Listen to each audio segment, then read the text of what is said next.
Parte primera, un psicólogo en un campo de concentración. Un psicólogo en un campo de concentración. No se trata, por lo tanto, de un relato de hechos y sucesos, sino de experiencias personales, experiencias que millones de seres humanos han sufrido una y otra vez. Es la historia íntima de un campo de concentración contada por uno de sus supervivientes. No se ocupa de los grandes horrores que ya han sido suficiente y prolijamente descritos, aunque no siempre y no todos los hayan creído, sino que cuenta esa otra multitud de pequeños tormentos. En otras palabras, pretende dar respuesta a la siguiente pregunta: ¿cómo incidía la vida diaria de un campo de concentración en la mente del prisionero medio? Muchos de los sucesos que aquí se describen no tuvieron lugar en los grandes y famosos campos, sino en los más pequeños, que es donde se produjo la mayor experiencia del exterminio. Tampoco es un libro sobre el sufrimiento y la muerte de grandes héroes y mártires, ni sobre los preeminentes capos, prisioneros que actuaban como especie de administradores y tenían privilegios especiales, o los prisioneros de renombre. Es decir, no se refiere tanto a los sufrimientos de los poderosos, cuanto a los sacrificios, crucifixión y muerte de la gran legión de víctimas desconocidas y olvidadas, pues era estos prisioneros normales y corrientes, que no llevaban ninguna marca distintiva en sus mangas, a quienes los capos realmente despreciaban.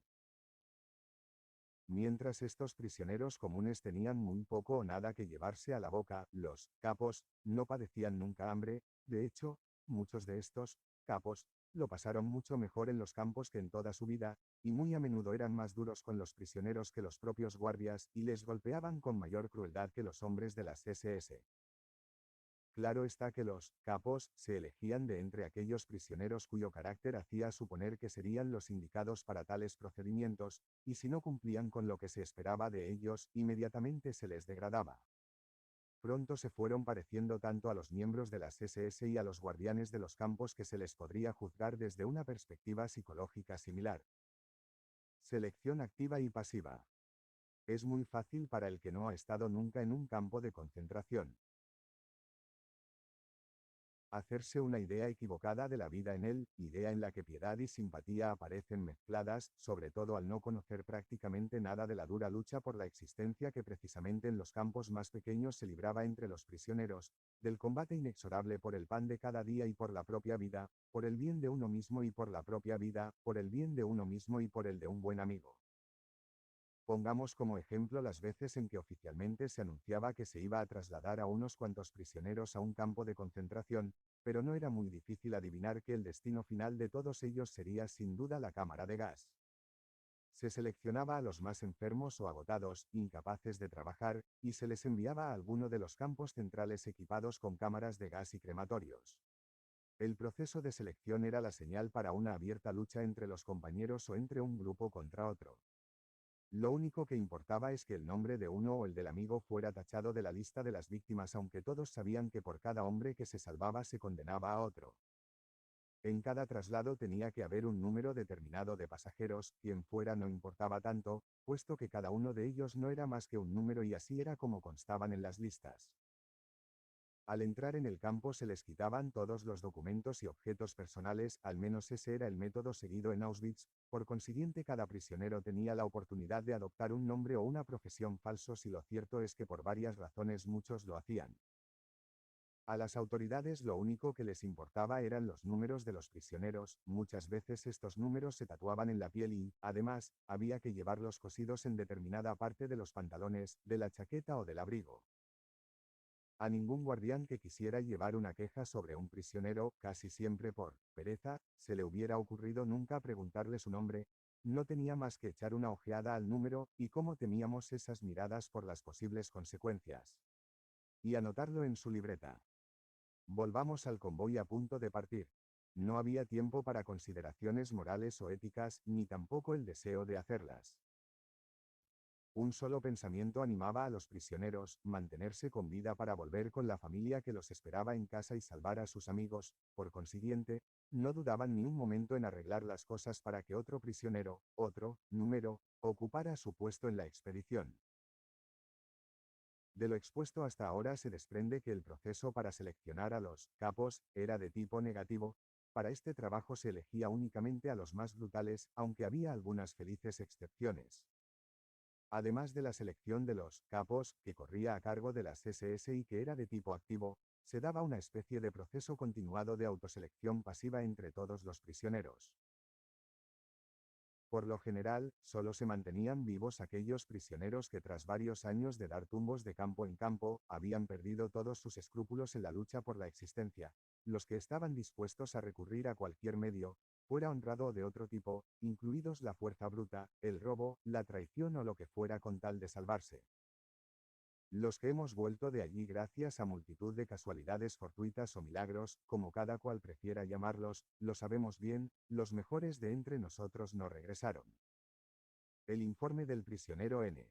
Grado 119.104, ensayo psicológico. Este relato trata de mis experiencias como prisionero común, pues es importante que diga, no sin orgullo, que yo no estuve trabajando en el campo como psiquiatra, ni siquiera como médico, excepto en las últimas semanas. Unos pocos de mis colegas fueron lo bastante afortunados como para estar empleados en los rudimentarios puestos de primeros auxilios aplicando vendajes hechos de tiras de papel de desecho. Yo era un prisionero más, el número 119.104, y la mayor parte del tiempo estuve cavando y tendiendo traviesas para el ferrocarril. En una ocasión mi trabajo consistió en cavar un túnel, sin ayuda, para colocar una cañería bajo una carretera.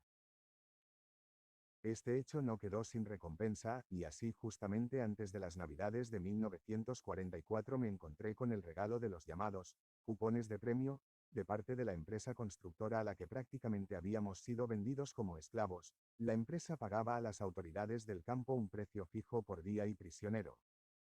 Los cupones costaban a la empresa 50 pfennig cada uno y podían canjearse por 6 cigarrillos, muchas veces varias semanas después, si bien a menudo perdían su validez. Me convertí así en el orgulloso propietario de 2 cupones por valor de 12 cigarrillos, aunque lo más importante era que los cigarrillos se podían cambiar por 12 raciones de sopa y esta sopa podía ser un verdadero respiro frente a la inanición durante 2 semanas. El privilegio de fumar cigarrillos le estaba reservado a los capos, que tenían asegurada su cuota semanal de cupones, o quizás al prisionero que trabajaba como capataz en un almacén o en un taller y recibía cigarrillos a cambio de realizar tareas peligrosas. Las únicas excepciones eran las de aquellos que habían perdido la voluntad de vivir y querían disfrutar de sus últimos días. De modo que cuando veíamos a un camarada fumar sus propios cigarrillos en vez de cambiarlos por alimentos, ya sabíamos que había renunciado a confiar en su fuerza para seguir adelante y que, una vez perdida la voluntad de vivir, rara vez se recobraba. Lo que realmente importa ahora es determinar el verdadero sentido de esta empresa. Muchos recuentos y datos sobre los campos de concentración ya están en los archivos. En esta ocasión, los hechos se considerarán significativos en cuanto formen parte de la experiencia humana. Lo que este ensayo intenta describir es la naturaleza exacta de dichas experiencias. Para los que estuvieron internados en aquellos campos se trata de explicar estas experiencias a la luz de los actuales conocimientos y a los que nunca estuvieron dentro puede ayudarles a aprender y, sobre todo a entender, las experiencias por las que atravesaron ese porcentaje excesivamente reducido de los prisioneros supervivientes y su peculiar y, desde el punto de vista de la psicología, totalmente nueva actitud frente a la vida. Estos antiguos prisioneros suelen decir, no nos gusta hablar de nuestras experiencias. Los que estuvieron dentro no necesitan de estas explicaciones y los demás no entenderían ni cómo nos sentimos entonces ni cómo nos sentimos ahora. Es difícil intentar una presentación metódica del tema, ya que la psicología exige un cierto distanciamiento científico. Pero es que el hombre que hace sus observaciones mientras está prisionero puede tener ese distanciamiento necesario. Solo los que son ajenos al caso pueden garantizarlo, pero es mucha su lejanía para que lo que puedan decir sea realmente válido. Únicamente el que ha estado dentro sabe lo que pasó, aunque sus juicios tal vez no sean del todo objetivos y sus estimaciones sean quizá desproporcionadas al faltarle ese distanciamiento. Es preciso hacer lo imposible para no caer en la parcialidad personal, y esta es la gran dificultad que encierra este tipo de obras. A veces se hará necesario tener valor para contar experiencias muy íntimas. El auténtico peligro de un ensayo psicológico de este tipo no estriba en la posibilidad de que reciba un tono personal, sino en que reciba un tinte tendencioso. Dejaré a otros la tarea de decantar hasta la impersonalidad los contenidos de este libro al objeto de obtener teorías objetivas a partir de experiencias subjetivas, que puedan suponer una aportación a la psicología o psicopatología de la vida en cautiverio, investigada después de la Primera Guerra Mundial, y que nos hizo conocer el síndrome de la enfermedad de la alambrada de púas. Debemos a la Segunda Guerra Mundial el haber enriquecido nuestros conocimientos sobre la psicopatología de las masas, si puedo citar esta variante de la conocida frase que es el título de un libro de Le Bon, al regalarnos la guerra de nervios y la vivencia única e inolvidable de los campos de concentración. Llegado a este punto desearía hacer una observación. En un principio traté de escribir este libro de manera anónima, utilizando tan solo mi número de prisionero. A ello me impulsó mi aversión al exhibicionismo. Una vez terminado el manuscrito comprendí que el anonimato le haría perder la mitad de su valor, ya que la valentía de la confesión eleva el valor de los hechos.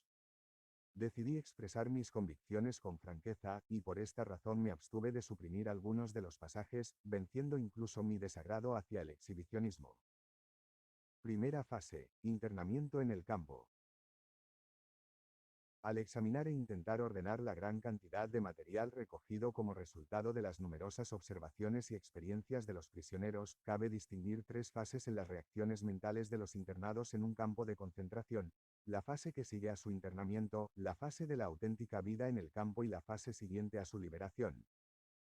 Estación Auschwitz. El síntoma que caracteriza la primera fase es el shock. Bajo ciertas condiciones el shock puede incluso preceder a la admisión formal del prisionero en el campo. Ofreceré, como ejemplo, las circunstancias de mi propio internamiento. Unas 1500 personas estuvimos viajando en tren varios días con sus correspondientes noches, en cada vagón éramos unos 80. Todos teníamos que tendernos encima de nuestro equipaje, lo poco que nos quedaba de nuestras pertenencias. Los coches estaban tan abarrotados que solo quedaba libre la parte superior de las ventanillas por donde pasaba la claridad gris del amanecer. Todos creíamos que el tren se encaminaba hacia una fábrica de municiones en donde nos emplearían como fuerza salarial. No sabíamos dónde nos encontrábamos ni si todavía estábamos en Silesia o ya habíamos entrado en Polonia. El silbato de la locomotora tenía un sonido misterioso, como si enviara un grito de socorro en conmiseración del desdichado cargamento que iba destinado a la perdición. Entonces el tren hizo una maniobra, nos acercábamos sin duda a una estación principal. Y, de pronto, un grito se escapó de los angustiados pasajeros: «Hay una señal, Auschwitz». Su solo nombre evocaba todo lo que hay de horrible en el mundo: cámaras de gas, hornos crematorios, matanzas indiscriminadas. El tren avanzaba muy despacio, se diría que estaba indeciso, como si quisiera evitar a sus pasajeros, cuanto fuera posible, la atroz constatación: Auschwitz. A medida que iba amaneciendo se hacían visibles los perfiles de un inmenso campo, la larga extensión de la cerca de varias hileras de alambrada espinosa, las torres de observación, los focos y las interminables columnas de harapientas figuras humanas, pardas a la luz grisácea del amanecer, arrastrándose por los desolados campos hacia un destino desconocido. Se oían voces aisladas y silbatos de mando, pero no sabíamos lo que querían decir. Mi imaginación me llevaba a ver horcas con gente colgando de ellas. Me estremecí de horror, pero no andaba muy desencaminado, ya que paso a paso nos fuimos acostumbrando a un horror inmenso y terrible. A su debido tiempo entramos en la estación. El silencio inicial fue interrumpido por voces de mando. A partir de entonces íbamos a escuchar aquellas voces ásperas y chillonas una y otra vez, en todos los campos. Sonaban igual que el último grito de una víctima, y sin embargo había cierta diferencia: eran roncas, cortantes, como si vinieran de la garganta de un hombre que tuviera que estar gritando así sin parar, un hombre al que asesinaran una y otra vez. Las portezuelas del vagón se abrieron de golpe y un pequeño destacamento de prisioneros entró alborotando. Llevaban uniformes rayados, tenían la cabeza afeitada, pero parecían bien alimentados. Hablaban en todas las lenguas europeas imaginables y todos parecían conservar cierto humor, que bajo tales circunstancias sonaba grotesco. Como el hombre que se ahoga y se agarra a una paja, mi innato optimismo, que tantas veces me había ayudado a controlar mis sentimientos aun en las situaciones más desesperadas, se aferró a este pensamiento: los prisioneros tienen buen aspecto, parecen estar de buen humor, incluso se ríen, quién sabe. Tal vez consiga compartir su favorable posición. Hay en psiquiatría un estado de ánimo que se conoce como la ilusión del indulto, según el cual el condenado a muerte, en el instante antes de su ejecución, concibe la ilusión de que le indultarán en el último segundo. También nosotros nos agarrábamos a los jirones de esperanza y hasta el último momento creímos que no todo sería tan malo. La sola vista de las mejillas sonrosadas y los rostros redondos de aquellos prisioneros resultaba un gran estímulo. Poco sabíamos entonces que componían un grupo especialmente seleccionado que durante años habían sido el comité de recepción de las nuevas expediciones de prisioneros que llegaban a la estación un día tras otro. Se hicieron cargo de los recién llegados y de su equipaje, incluidos los escasos objetos personales y las alhajas de contrabando. Auschwitz debe haber sido un extraño lugar en aquella Europa de los últimos años de la guerra, un lugar repleto de tesoros inmensos en oro y plata, platino y diamantes, depositados en sus enormes almacenes, sin contar los que estaban en manos de las SS. A la espera de trasladarlos a otros campos más pequeños, metieron a 1.100 prisioneros en una barraca construida para albergar probablemente a unas 200 personas como máximo. Teníamos hambre y frío y no había espacio suficiente ni para sentarnos en cuclillas en el suelo desnudo, no digamos ya para tendernos. Durante 4 días, nuestro único alimento consistió en un trozo de pan de unos 150 gramos. Pero yo oí a los prisioneros más antiguos que estaban a cargo de la barraca regatear, con uno de los componentes del comité de recepción, por un alfiler de corbata de platino y diamantes. Al final, la mayor parte de las ganancias se convertían en tragos de aguardiente. No me acuerdo ya de cuántos miles de marcos se necesitaban para comprar la cantidad de snaps necesaria para pasar una tarde alegre, pero sí sé que los prisioneros veteranos necesitaban esos tragos. ¿Quién podría culparles de tratar de drogarse bajo tales circunstancias? Había otro grupo de prisioneros que conseguían aguardiente de las SS casi sin limitación alguna, eran los hombres que trabajaban en las cámaras de gas y en los crematorios y que sabían muy bien que cualquier día serían relevados por otra remesa y tendrían que dejar su obligado papel de ejecutores para convertirse en víctimas. La primera selección. Creo que todos los que formaban parte de nuestra expedición vivían con la ilusión de que seríamos liberados, de que, al final, todo iba a salir muy bien. No nos dábamos cuenta del significado que encerraba la escena que expongo a continuación. Hasta la tarde no comprendimos su sentido. Nos dijeron que dejáramos nuestro equipaje en el tren y que formáramos 2 filas, una de mujeres y otra de hombres, y que desfiláramos ante un oficial de las SS. Por sorprendente que parezca, tuve el valor de esconder mi macuto debajo del abrigo. Uno a uno, los hombres pasamos ante el oficial. Me daba cuenta del peligro que corría si el oficial localizaba mi saco. Lo menos que haría sería derribarme al suelo de una bofetada, lo sabía por propia experiencia. Instintivamente, al irme aproximando a él me enderecé de modo que no se diera cuenta de mi pesada carga. Ahora lo tenía frente a frente. Era un hombre alto y delgado y llevaba un uniforme impecable que le sentaba perfectamente. Qué contraste con nosotros, todos sucios y mugrientos después de tan largo viaje. Había adoptado una actitud de aparente descuido sujetándose el codo derecho con la mano izquierda. Ninguno de nosotros tenía la más remota idea del siniestro significado que se ocultaba tras aquel pequeño movimiento de su dedo que señalaba unas veces a la izquierda y otras a la derecha, pero sobre todo a la derecha. Tocaba mi turno. Alguien me susurró que si nos enviaban a la derecha, desde el punto de vista del espectador, significaba trabajos forzados, mientras que la dirección a la izquierda era para los enfermos e incapaces de trabajar, a quienes enviaban a otro campo.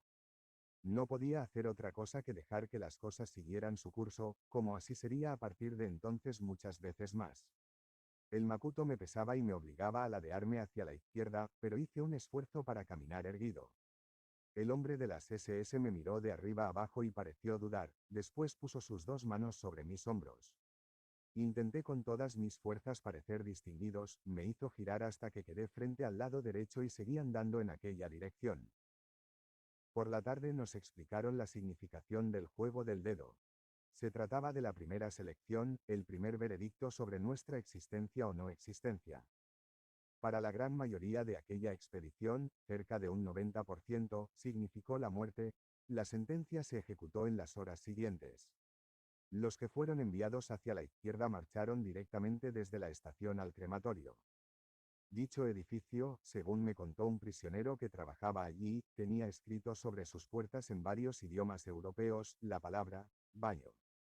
Al entrar, a cada prisionero se le entregaba una pastilla de jabón y después, pero gracias a Dios no necesito relatar lo que sucedía después. Muchos han escrito ya sobre tanto horror. Los que nos habíamos salvado, la minoría de nuestra expedición, supo aquella tarde la verdad. Pregunté a los prisioneros que llevaban allí algún tiempo a dónde podrían haber enviado a mi amigo y colega P. Lo mandaron hacia la izquierda. Sí, repliqué. Entonces puede verle allí, me dijeron. ¿Dónde? La mano señalaba la chimenea que había a unos cuantos cientos de yardas y que arrojaba al cielo gris de Polonia una llamarada de fuego que se disolvía en una siniestra nube de humo.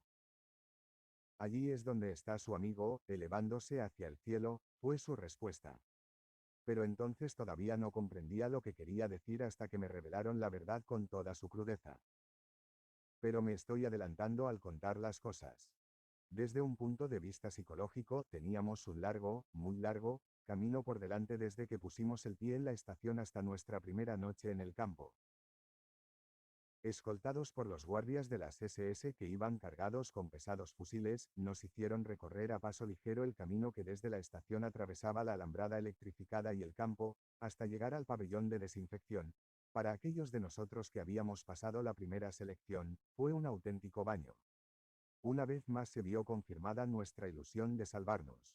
Los hombres de las SS parecían casi encantadores. Pronto supimos por qué, eran amables con nosotros mientras teníamos nuestros relojes de pulsera y nos podían persuadir, en todos los tonos y maneras, para que se los entregáramos. ¿Acaso no habíamos perdido ya todo lo que poseíamos? ¿Por qué no habíamos de dar nuestro reloj a aquellas personas relativamente agradables? Tal vez algún día nos lo devolverían con creces. Desinfección. Esperamos en un cobertizo que parecía ser la antesala de la cámara de desinfección. Los hombres de las SS aparecieron y extendieron unas mantas sobre las que teníamos que echar todo lo que llevábamos encima, relojes y joyas. Todavía había entre nosotros unos cuantos ingenuos que preguntaron, para regocijo de los más avezados que actuaban de ayudantes, si no podían conservar su anillo de casados, una medalla o algún amuleto de oro. Nadie podía aceptar todavía el hecho de que todo, absolutamente todo, se lo llevarían. Intenté ganarme la confianza de uno de los prisioneros de más edad. Acercándome a él furtivamente, señalé el rollo de papel en el bolsillo interior de mi chaqueta y dije, mira, es el manuscrito de un libro científico. Ya sé lo que vas a decir, que debo estar agradecido de salvar la vida, que eso es todo cuanto puedo esperar del destino. Pero no puedo evitarlo, tengo que conservar este manuscrito a toda costa, contiene la obra de mi vida. ¿Comprendes lo que quiero decir? Sí, empezaba a comprender. Lentamente, en su rostro se fue dibujando una mueca, primero de piedad, luego se mostró divertido, burlón, insultante, hasta que rugió una palabra en respuesta a mi pregunta, una palabra que siempre estaba presente en el vocabulario de los internados en el campo, mierda. Y en ese momento toda la verdad se hizo patente ante mí e hice lo que constituyó el punto culminante de la primera fase de mi reacción psicológica, borré de mi conciencia toda vida anterior. De pronto se produjo cierto revuelo entre mis compañeros de viaje, que hasta ese momento permanecían de pie con los rostros pálidos, asustados, debatiéndose sin esperanza. Otra vez oíamos gritar, dando órdenes, a aquellas voces roncas. A empujones, nos condujeron a la antesala inmediata a los baños. Allí nos agrupamos en torno a un hombre de las SS que esperó hasta que todos hubimos llegado. Entonces dijo, os daré 2 minutos y mediré el tiempo por mi reloj. En estos 2 minutos os desnudaréis por completo y dejaréis en el suelo, junto a vosotros, todas vuestras ropas. No podéis llevar nada con vosotros a excepción de los zapatos, el cinturón, las gafas y, en todo caso, el braguero. Empiezo a contar, ahora. Con una rapidez impensable, la gente se fue desnudando. Según pasaba el tiempo, cada vez se ponían más nerviosos y tiraban torpemente de su ropa interior, sin acertar con los cinturones ni con los cordones de los zapatos. Fue entonces cuando oímos los primeros restallidos del látigo, las correas de cuero azotaron los cuerpos desnudos.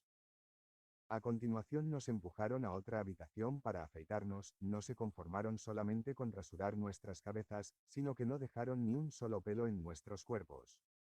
Seguidamente pasamos a las duchas, donde nos volvieron a alinear. A duras penas nos reconocimos, pero, con gran alivio, algunos constataban que de las duchas salía agua de verdad. Nuestra única posesión, la existencia desnuda.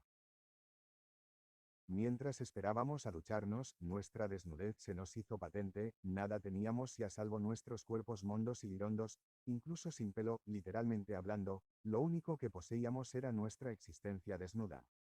¿Qué otra cosa nos quedaba que pudiera ser un nexo material con nuestra existencia anterior? Por lo que a mí se refiere, tenía mis gafas y mi cinturón, que posteriormente hube de cambiar por un pedazo de pan.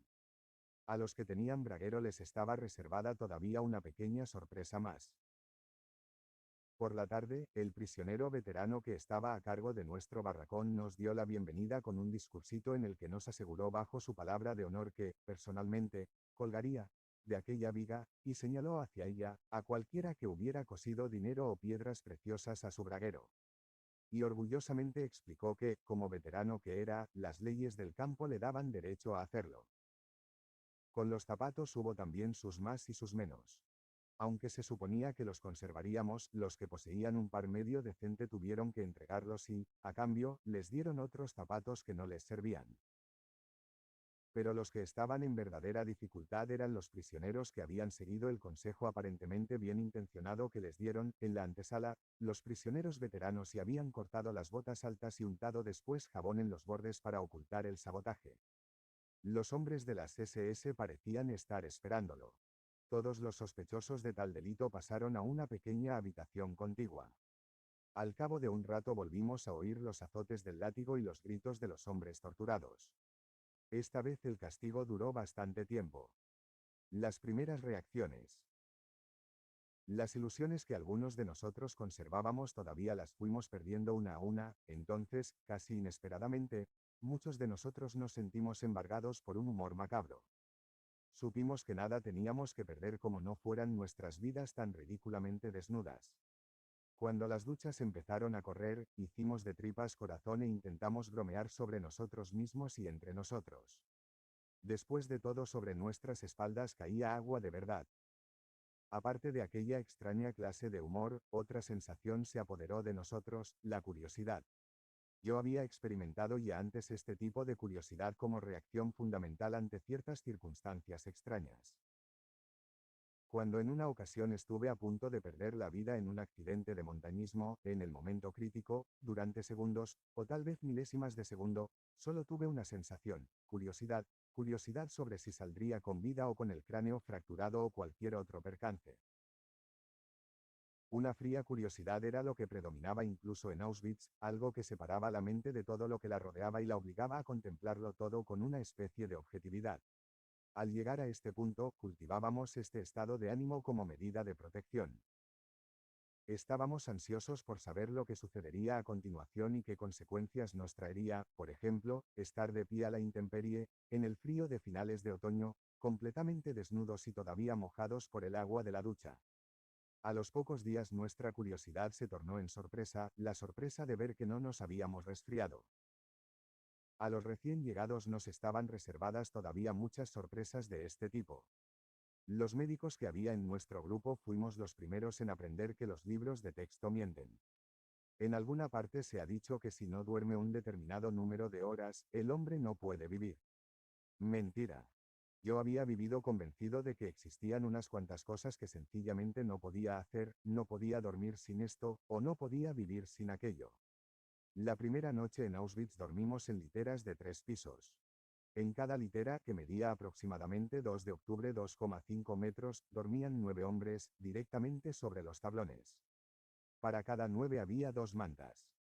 Claro está que solo podíamos tendernos de costado, apretujados y amontonados los unos contra los otros, lo que tenía ciertas ventajas a causa del frío que penetraba hasta los huesos.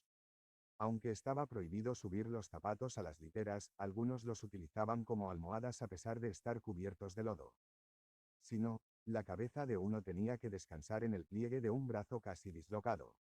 Y aún así, el sueño venía y traía olvido y alivio al dolor durante unas pocas horas. Me gustaría mencionar algunas sorpresas más acerca de lo que éramos capaces de soportar. No podíamos limpiarnos los dientes y, sin embargo, y a pesar de la fuerte carencia vitamínica, nuestras encías estaban más saludables que antes. Teníamos que llevar la misma camisa durante medio año, hasta que perdía la apariencia de tal. Pasaban muchos días seguidos sin lavarnos ni siquiera parcialmente, porque se lavan las cañerías de agua y, sin embargo, las llagas y heridas de las manos sucias por el trabajo de la tierra no supuraban, es decir, a menos que se congelaran. O, por ejemplo, aquel que tenía el sueño ligero y al que molestaba el más mínimo ruido en la habitación contigua, se acostaba ahora apretujado junto a un camarada que roncaba ruidosamente a pocas pulgadas de su oído y, sin embargo, dormía profundamente a pesar del ruido. Si alguien nos preguntara sobre la verdad de la afirmación de Dostoyevsky que asegura terminantemente que el hombre es un ser que puede ser utilizado para cualquier cosa, contestaríamos, cierto, para cualquier cosa, pero no nos preguntéis cómo.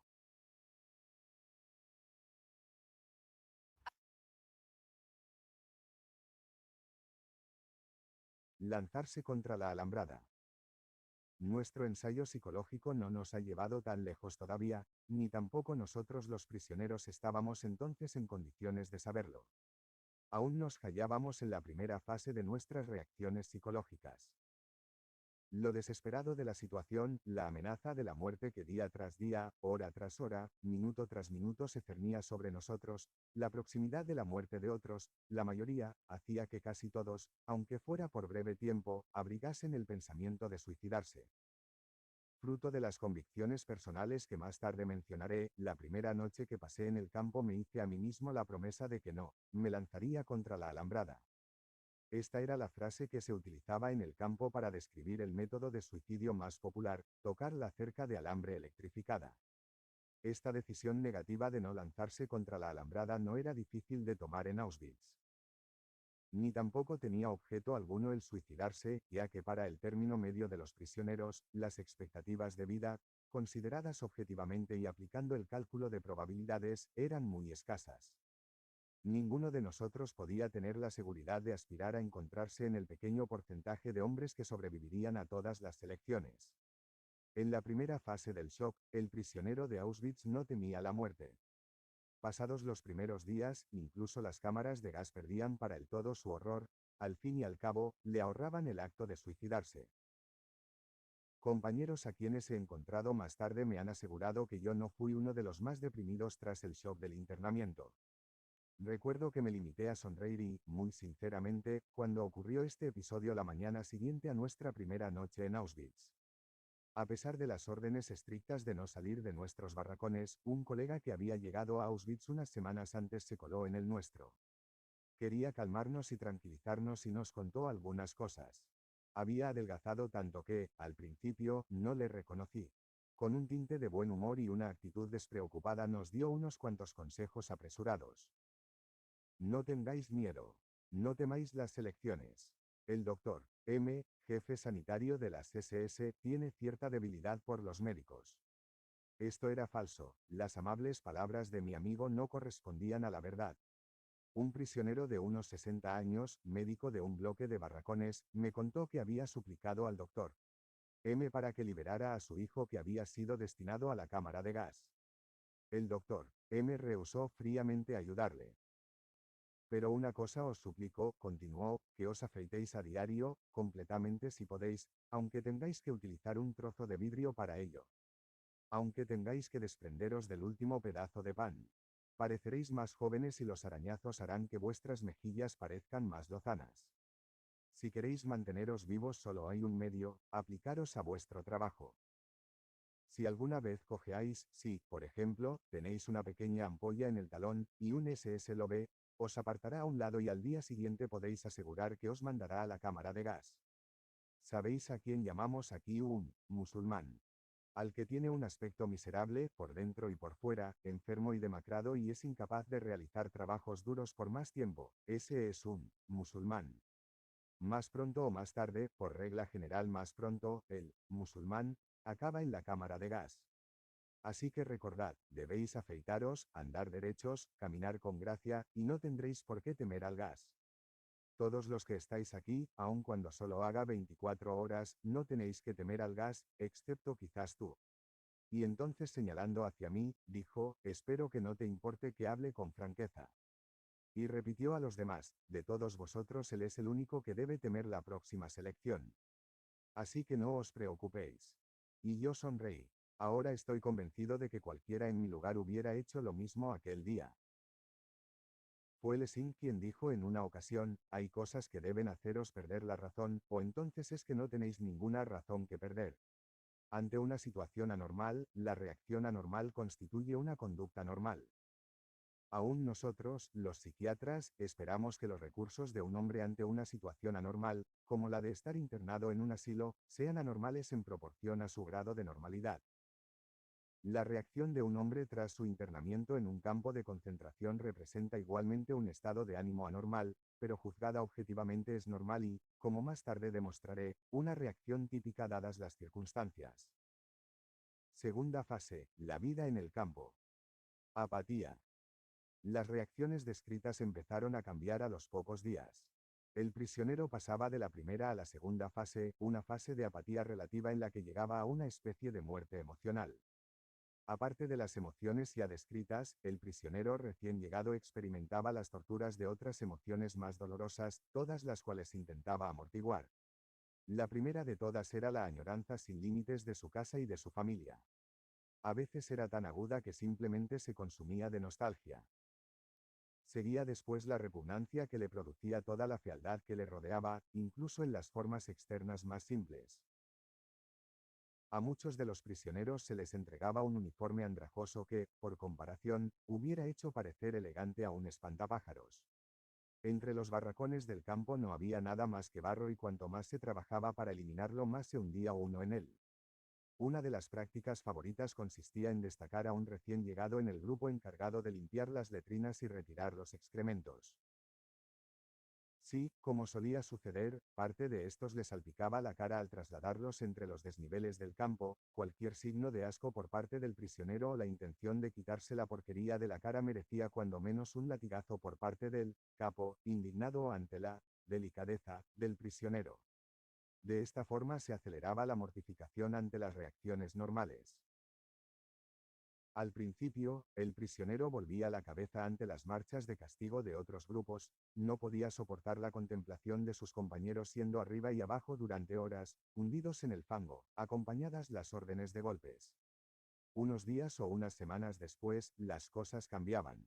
Por la mañana temprano, cuando todavía estaba oscuro, el prisionero se plantaba frente a la puerta, junto con su destacamento, listo para marchar.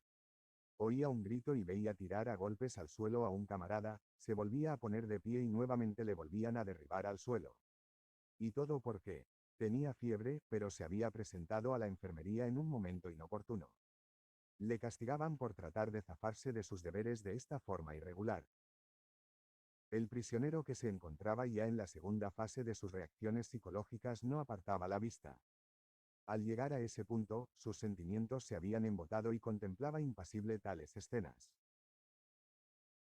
Otro ejemplo, cuando ese mismo prisionero estaba por la tarde esperando ante la enfermería con la esperanza de que le concederían 2 días de trabajos ligeros dentro del campo a causa de sus heridas o quizás por el edema o la fiebre, observaba impertérrito cómo era arrastrado un muchacho de 12 años para el que no había ya zapatos en el campo y le habían obligado a estar en posición firme durante horas bajo la nieve o a trabajar a la intemperie con los pies desnudos. Se le habían congelado los dedos y el médico le arrancaba los negros muñones gangrenados con tenazas, uno por uno. Asco, piedad y horror eran emociones que nuestro espectador no podía sentir ya. Los que sufrían, los enfermos, los agonizantes y los muertos eran cosas tan comunes para él tras unas pocas semanas en el campo que no le conmovían en absoluto. Estuve algún tiempo en un barracón cuidando a los enfermos de tifus, los delirios eran frecuentes, pues casi todos los pacientes estaban agonizando. Apenas acababa de morir uno de ellos y yo contemplaba sin ningún sobresalto emocional la siguiente escena, que se repetía una y otra vez con cada fallecimiento. Uno por uno, los prisioneros se acercaban al cuerpo todavía caliente de su compañero. Uno agarraba los restos de las hediondas patatas de la comida del mediodía, otro decidía que los zapatos de madera del cadáver eran mejores que los suyos y se los cambiaba. Otro hacía lo mismo con el abrigo del muerto y otro se contentaba con agenciarse, imagínense qué cosa. Un trozo de cuerda auténtica. Y todo esto yo lo veía impertérrito, sin conmoverme lo más mínimo. Pedía al enfermo que retirara el cadáver. Cuando se decidía a hacerlo, lo cogía por las piernas, dejaba que se deslizara al estrecho pasillo entre las dos hileras de tablas que constituían las camas de los 50 enfermos de tifus y lo arrastraba por el desigual suelo de tierra hasta la puerta. Los 2 escalones que había que subir para salir al aire libre siempre constituían un problema para nosotros, que estábamos exhaustos por falta de alimentación. Tras unos cuantos meses de estancia en el campo, éramos incapaces de subir las escaleras sin agarrarnos a la puerta para darnos impulso. El hombre que arrastraba el cadáver se acercaba a los escalones. A duras penas podía subir él, a continuación tenía que izar el cadáver, primero los pies, luego el tronco y finalmente, con un ruido extraño, la cabeza del muerto subía botando los 2 escalones. Acto seguido nos distribuían la ración diaria de sopa. Mi sitio estaba en la parte opuesta del barracón, cerca de la pequeña y única ventana, situada casi a ras del suelo. Mientras mis frías manos agarraban la taza de sopa caliente de la que yo sorbía con avidez, miraba por la ventana. El cadáver que acababan de llevarse me estaba mirando con sus ojos vidriosos, solo 2 horas antes había estado hablando con aquel hombre. Yo seguía sorbiendo mi sopa. Si mi falta de emociones no me hubiera sorprendido desde el punto de vista del interés profesional, ahora no recordaría este incidente, tal era el escaso sentimiento que en mí despertaba. Lo que hace daño. La apatía, el adormecimiento de las emociones y el sentimiento de que a uno no le importaría ya nunca nada eran los síntomas que se manifestaban en la segunda etapa de las reacciones psicológicas del prisionero y lo que, eventualmente, le hacían insensible a los golpes diarios, casi continuos. Gracias a esta insensibilidad, el prisionero se rodeaba enseguida de un caparazón protector muy necesario. Los golpes se producían a la mínima provocación y algunas veces sin razón alguna. Por ejemplo, el pan se repartía en el lugar donde trabajábamos y teníamos que ponernos en fila para obtenerlo. En una ocasión, el que estaba detrás de mí se corrió ligeramente hacia un lado y esta mínima falta de simetría desagradó al guardián de las SS. Yo no sabía lo que ocurría en la fila detrás de mí, ni lo que pasaba por la mente del guardia, pero, de pronto, recibí 2 fuertes golpes en la cabeza. Solo entonces me di cuenta de que a mi lado había un guardia y que estaba usando su vara. En tales momentos no es ya el dolor físico lo que más nos hiere, y esto se aplica tanto a los adultos como a los niños, es la agonía mental causada por la injusticia, por lo irracional de todo aquello. Por extraño que parezca, un golpe que incluso no acierte a dar, puede, bajo ciertas circunstancias, herirnos más que uno que atine en el blanco. Una vez estaba de pie junto a la vía del ferrocarril bajo una tormenta de nieve. A pesar del temporal, nuestra cuadrilla tenía que seguir trabajando. Trabajé con bastante ahínco, repasando la vía con grava, ya que era la única forma de entrar en calor. Durante unos breves instantes hice una pausa para tomar aliento y apoyarme sobre la pala. Por desgracia, el guardia se dio entonces media vuelta y pensó que yo estaba holgazaneando. El dolor que me causó no fue por sus insultos o sus golpes.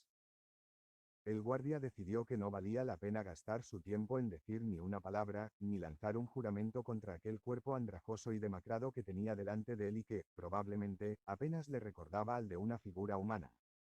En vez de ello, cogió una piedra alegremente y la lanzó contra mí. A mí, aquello me pareció una forma de atraer la atención de una bestia, de inducir a un animal doméstico a que realice su trabajo, una criatura con la que se tiene tan poco en común que ni siquiera hay que molestarse en castigarla. El insulto. El aspecto más doloroso de los golpes es el insulto que incluyen. En una ocasión teníamos que arrastrar unas cuantas traviesas largas y pesadas sobre las vías heladas. Si un hombre resbalaba, no solo corría peligro él, sino todos los que cargaban la misma traviesa. Un antiguo amigo mío tenía una cadera dislocada de nacimiento. Podía estar contento de trabajar a pesar del defecto, ya que los que padecían algún defecto físico era casi seguro que los enviaban a morir en la primera selección. Mi amigo se bamboleaba sobre el raíl con aquella traviesa especialmente pesada y estaba a punto de caerse y arrastrar a los demás con él. En aquel momento yo no arrastraba ninguna traviesa, así que salté a ayudarle sin pararme a pensar. Inmediatamente sentí un golpe en la espalda, un duro castigo, y me ordenaron regresar a mi puesto. Unos pocos minutos antes el guardia que me golpeó nos había dicho despectivamente que los cerdos, como nosotros, no teníamos espíritu de compañerismo.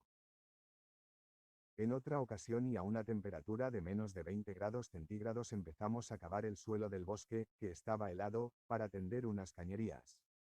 Para entonces ya me había debilitado mucho físicamente. Vi venir a un capataz con sus rechonchas mejillas sonrosadas. Su cara recordaba inevitablemente la cabeza de un cerdo. Me fijé, con envidia, en sus cálidos guantes, mientras pensaba que nosotros teníamos que trabajar con las manos desnudas y sin ninguna prenda de abrigo, como su chaqueta de cuero forrada de piel, bajo aquel frío tan intenso. Durante un momento me observó en silencio. Sentí que se mascaba la tragedia, ya que junto a mí tenía el montón de tierra que mostraba exactamente lo poco que había cavado. Entonces, tú, cerdo, te vengo observando todo el tiempo. Yo te enseñaré a trabajar. Espera a ver cómo cavas la tierra con los dientes, morirás como un animal. En 2 días habré acabado contigo. No has debido dar golpe en toda tu vida. ¿Qué eras tú, puerco? Un hombre de negocios. Ya había dejado de importarme todo. Pero tenía que tomar en serio esta amenaza de muerte, así que saqué todas mis fuerzas y le miré directamente a los ojos. Era médico especialista. ¿Qué? ¿Un médico? Apuesto a que les cobrabas un montón de dinero a tus pacientes.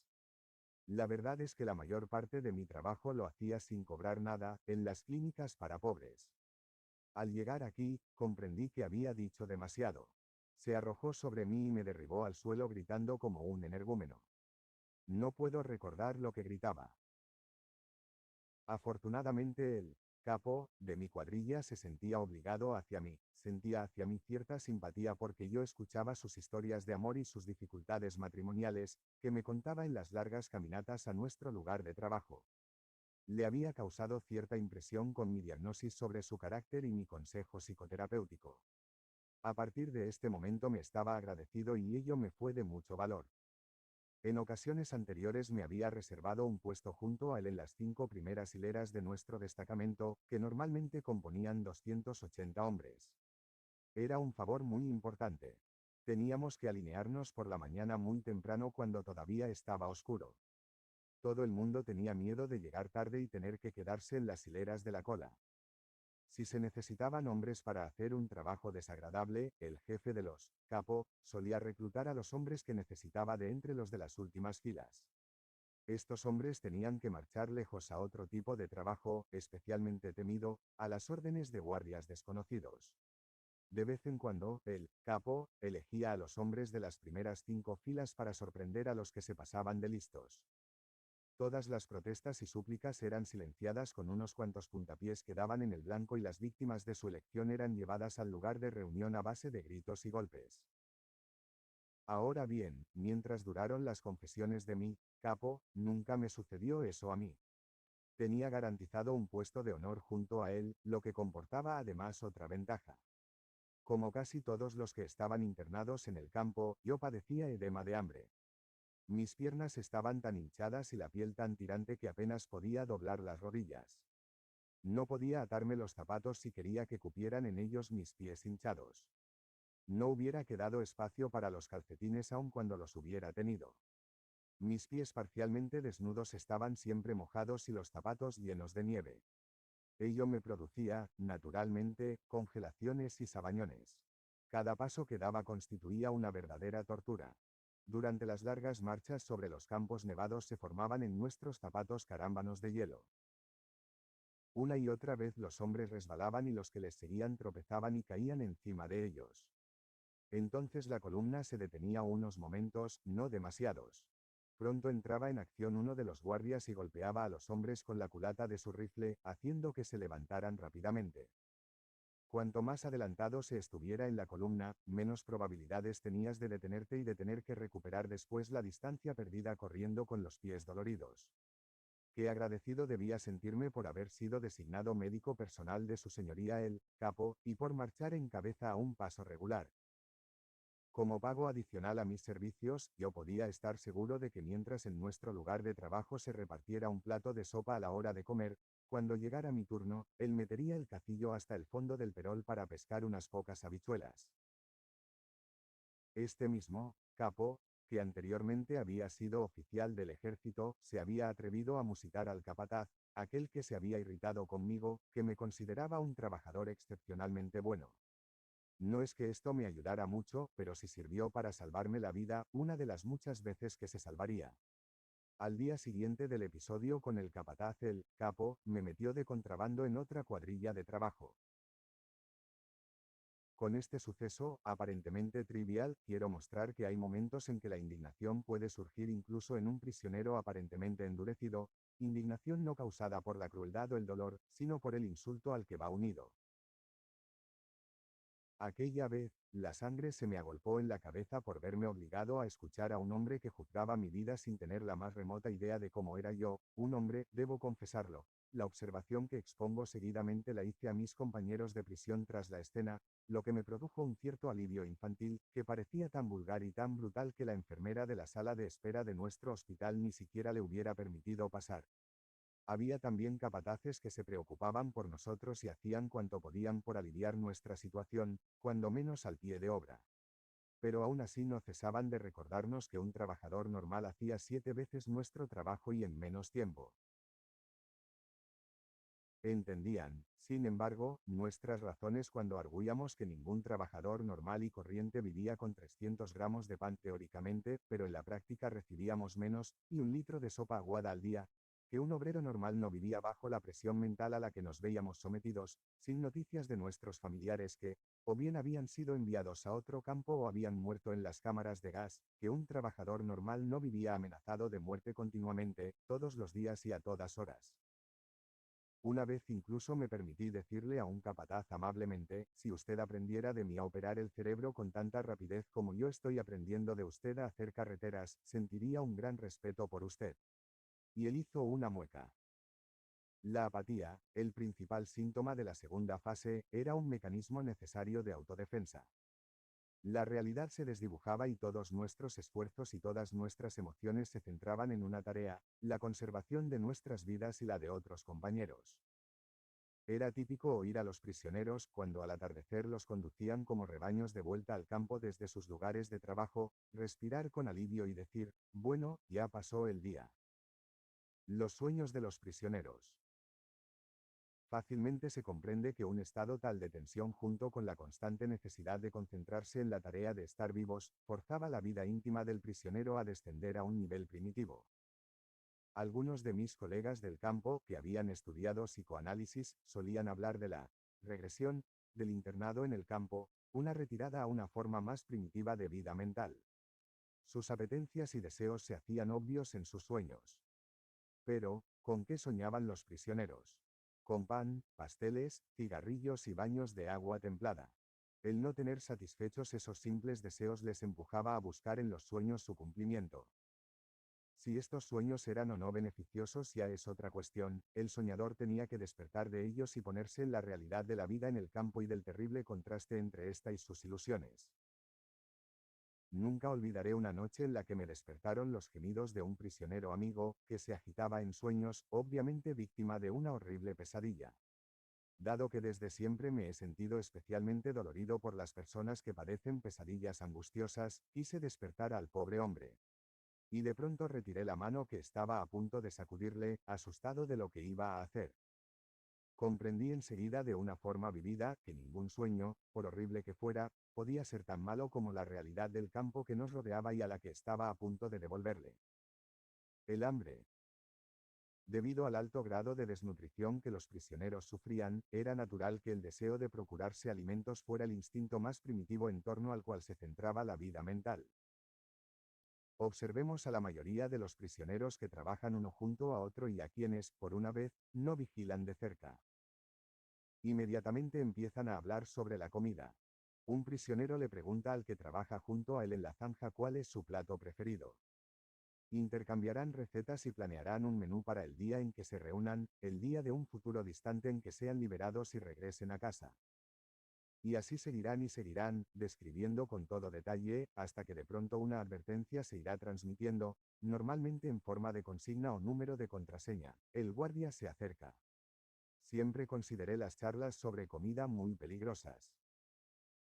¿Acaso no es una equivocación provocar al organismo con aquellas descripciones tan detalladas y delicadas cuando ya ha conseguido adaptarse de algún modo a las ínfimas raciones y a las escasas calorías? Aunque de momento puedan parecer un alivio psicológico, se trata de una ilusión, que psicológicamente, y sin ninguna duda, no está exenta de peligro. Durante la última parte de nuestro encarcelamiento, la dieta diaria consistía en una única ración de sopa aguada y un pequeñísimo pedazo de pan. Se nos repartía, además, una entrega extra, consistente en 20 gr de margarina o una rodaja de salchicha de baja calidad o un pequeño trozo de queso o una pizca de algo que pretendía ser miel o una cucharada de jalea aguada, cada día una cosa. Una dieta absolutamente inapropiada en cuanto a calorías, sobre todo teniendo en cuenta nuestro pesado trabajo manual y nuestra continua exposición a la intemperie con ropas inadecuadas. Los enfermos que necesitaban cuidados especiales, es decir, a los que permitían quedarse en el barracón en vez de ir a trabajar, estaban todavía en peores condiciones. Cuando desaparecieron por completo las últimas capas de grasa subcutánea y parecíamos esqueletos disfrazados con pellejos y andrajos, comenzamos a observar cómo nuestros cuerpos se devoraban a sí mismos. El organismo digería sus propias proteínas y los músculos desaparecían, al cuerpo no le quedaba ningún poder de resistencia. Uno tras otro, los miembros de nuestra pequeña comunidad del barracón morían. Cada uno de nosotros podía calcular con toda precisión quién sería el próximo y cuándo le tocaría a él. Tras muchas observaciones conocíamos bien los síntomas, lo que hacía que nuestros pronósticos fuesen siempre acertados. No va a durar mucho, o, él es el próximo, nos susurrábamos entre nosotros, y cuando en el curso de nuestra diaria búsqueda de piojos, veíamos nuestros propios cuerpos desnudos, llegada la noche, pensábamos algo así: este cuerpo, mi cuerpo, es ya un cadáver, ¿qué ha sido de mí? No soy más que una pequeña parte de una gran masa de carne humana.